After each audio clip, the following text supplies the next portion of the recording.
Jadolo Ezekiel ok wendo e wang' kata ito ganda mathoth ma osebedo kaluwo kata winjo yalo mage e tipo mag television, radio kata kuonde tudruok mag mbui. Sani wacho gaje ka en bende ichich ni dibed ni osetiyo gi kanisa mare marach e kelo tho mar oganda.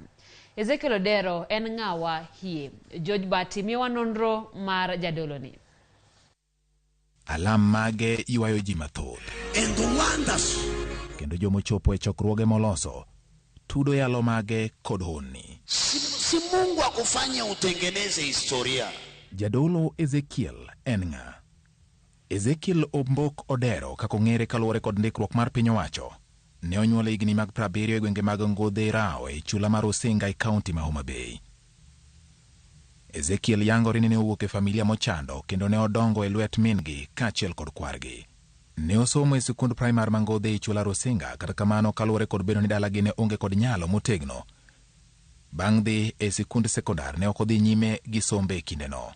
Ma ne oyangore kaluwore kod twak mare achiel kuom televisen ma pachoka, kama Ezekiel noyange ni kata mana sombe mbalariany ne ok obedo mayot kaluwore kod ng'ikruok manobedo e hike mar adek bang' bedo ni lweto kwargi mane opidhe ne ok otegno e weche mag omenda. Bang' wuok e sikul, Ezekiel Odero wacho ni nodhi manyo tich e boma ma Mombasa, kama ne ochako kod tich mar lwedo mar gedo kane pok odok e skul mondo oyud tiegruok e kar tiegruok ma Mombasa Polytechnic matinende ni iluongo ni Technical University of Mombasa. Ei Mombasa, Ezekiel wachore ni noriwore kod kanisa mar jadolo Pius Muiru mar Maximum Miracle Center, kendo nyaka sani osiepgi pod omoko ka thoth chokruogene madongo jadolo Pius Muiru yuore.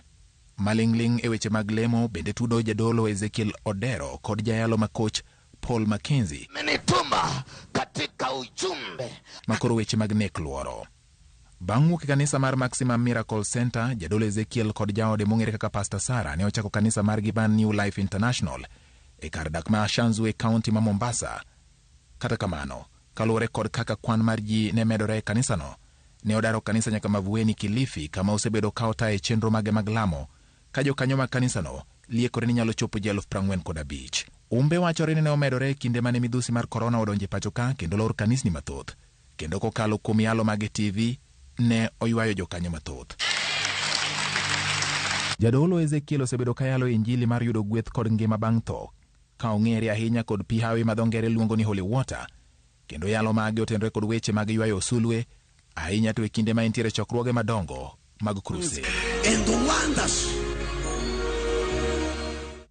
Kaluwore kod jatend migawo mar arita Kithure Kindiki, jadolo Ezekiel omaki ka itudo kod tho mar jokanyo mage modhuro, kendo bedo ni en kod kar kano ringre joma otho e ilope ma Mavueni, kama bende ogere kanisa mare. Omake kaluwore kod chich ni otudore kod jadolo makoch Paul Mackenzie, ka koro piny owacho dwani mondo ng'e adieri e weche motenre kod din mare. George Bati, Ramogi TV.